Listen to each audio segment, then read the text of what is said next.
Hi there, my name is Danny and I am so glad you are here. Welcome to my channel. Today I want to talk about the inner critic. I do have a couple of other videos on the inner critic. I will link them in the description if you'd care to watch. But we've been talking about the inner critic. We have noticed that this is the voice inside of our head that is not us, that is the voice of just trying to keep us safe, trying to keep us help us to learn the boundaries of society, how to be good people and good adults and not disrupt things too much. It's for our brain to teach us how to just, keep us in line, teach us all the rules. It's trying to keep us safe. It's good to remember that because um, sometimes we can misunderstand the inner critic and all of this negativity and everything. And really, if you look past some of that, it really is just a safety mechanism designed to kind of keep you where you are. Well, if you're in the mood for growth and transformation and changing your life, then this is not where you want to be. That's why we're tackling the inner critic. That is why. So we want to take our power back. We realize that the inner critic is spreading fake news. What it says isn't often true and usually is not true. So, and even sometimes if it is, it's like, so what? So today I'm going to give you some specific techniques that you can use to respond to the inner critic.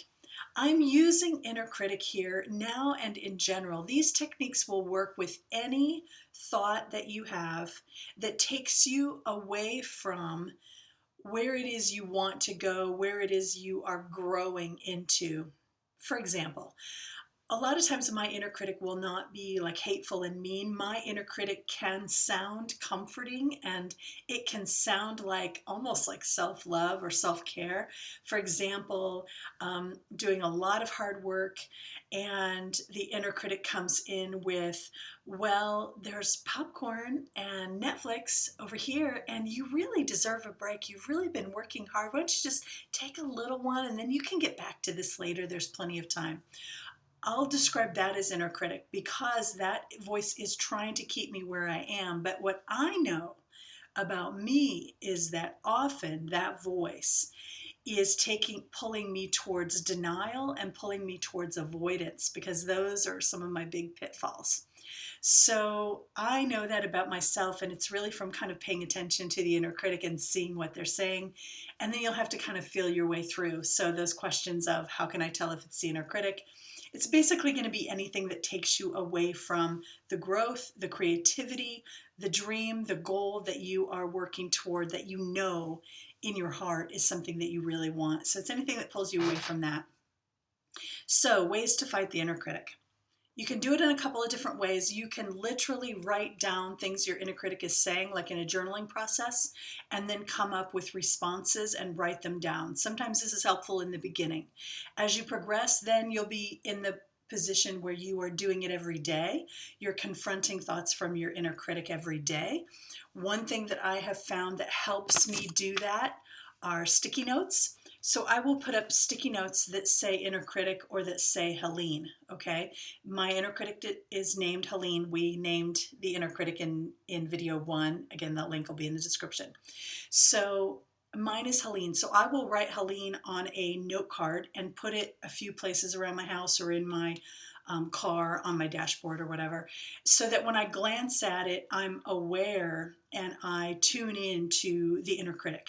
Because the inner critic is often just running a whole dialogue, but sometimes we tune it out.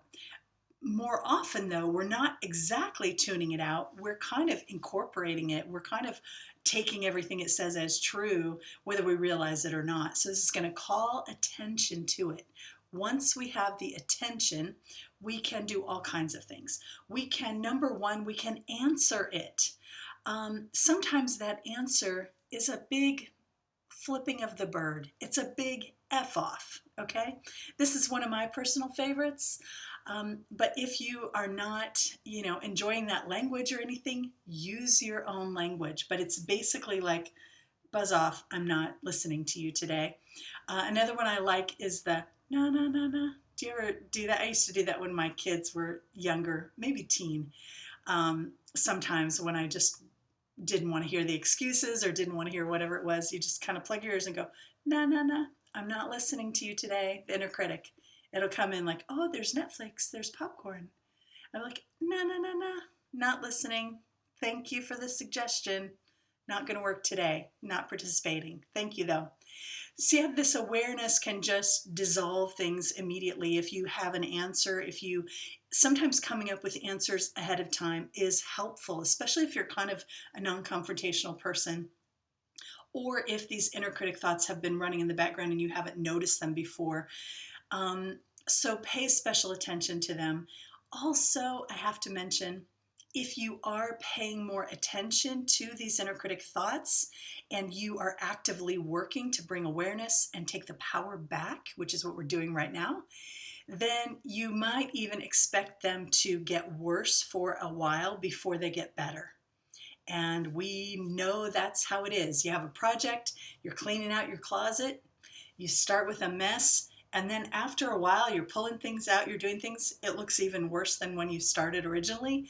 That is how transformational work works, right? You're with me? I know you know this, right? It can get worse because we're just calling it to our awareness so that it has a chance to heal.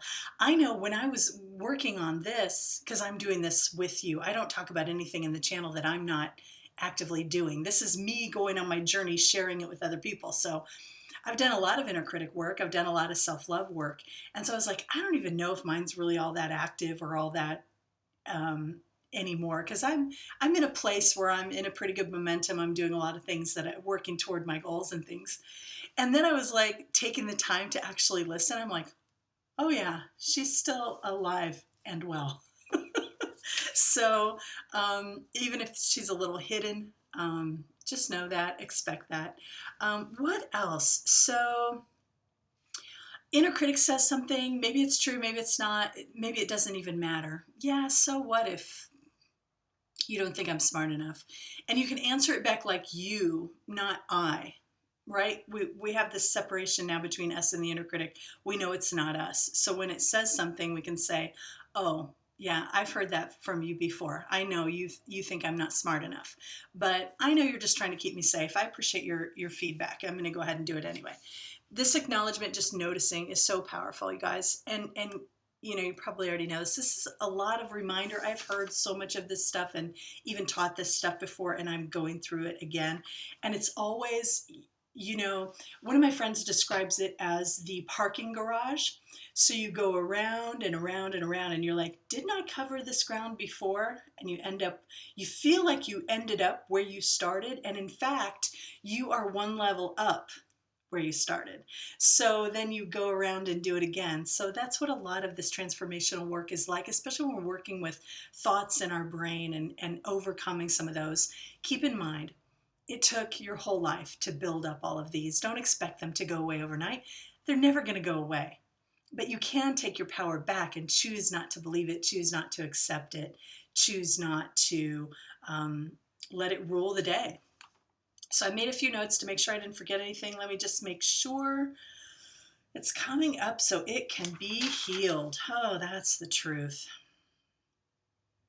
Okay. Yeah, use it on any thought that comes up to keep you from expansion. And just be honest with yourself. You can tell if you're in genuine need of self-care and need a break from something, or if your inner critic is giving you an excuse to kind of back out. That's an important distinction for me. And if it is for me, I'm sure it is for many other people too. So we're gonna flip off our inner critic. We're gonna ignore, we're gonna question, we're gonna talk back. And truly, we're just recognizing that we're just changing some of those things in our brain. And these are very well-worn patterns. They're very strong connections. So we're going to start to break those so that the brain is willing to not just go in those conditioned ways of being, but is ready to explore new ground and won't completely stop you when you're really ready to break through to that next level, to be the you that you dream of being, but you aren't quite there yet. Again, speaking to me here, it's like every time you get to one of those transitional points, you can tell the old is ready to die and the new is ready to be born. And there's this space in between where it's big transformational work. and it's hard, but it's so worth it. So I just want to share that with you. I know a lot of people are going through some of the same thing. So anyway, any comments, please leave them. Any questions, please leave them. Anything you'd feel like sharing, your favorite, how you deal with your inner critic. Flipping the bird is probably my all-time favorite. And second to that, if I'm in a really good mood anyway, I'll just be like, yeah, thanks for the input. Thanks, but no thanks. So there we go. We're just taking our power back. Okay? See ya. Love ya. Bye.